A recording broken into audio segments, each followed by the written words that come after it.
Sarača sam upoznao, ja nisam bio ni punoljetan.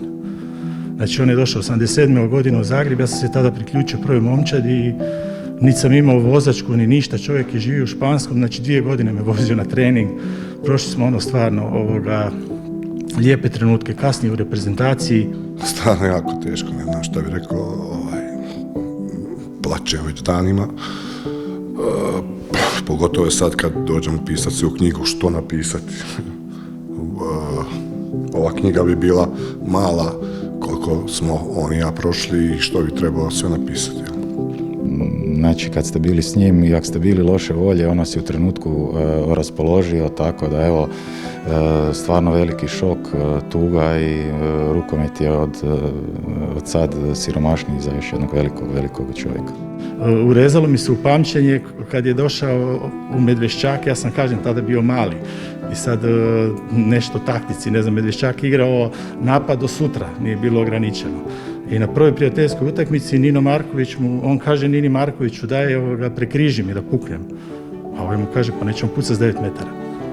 Jer je to u tom trenutku u Medveščaku bilo nelogično. On je napravio toga famu gdje je došao. Znači to je tako ostao ta neka poštapalica tokom cijele karijere gdje smo se šalili pa Sarač nećemo pucati s 9 metara. Samo ću reći da je otišao prerano, otišao je na najljepši način kako bi svaki čovjek volio i želio da iz tenisica ode na onaj drugi svijet. Zaista on je bio vrhunski igrač, ali jednako tako treba ga pamtiti kao dobrog čovjeka. On je bio moj prvi pomoćnik nakon što sam se vratio iz Makedonije na Evropskom prvenstvu 2018.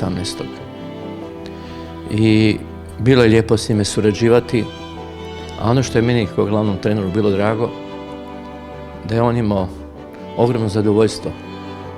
Kaže, osjećao sam se kao trener, jer dao sam, kao svaki put dajem i šansu da čovjek radi, da se iskaže, da ima mogućnost da da svoju ideju.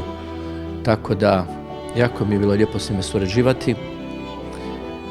Dakle, rekao sam da mi znamo da je on bio jedan najboljih igrača na svijetu i na tom putu trenerskom šteta što je prije vremena otišao.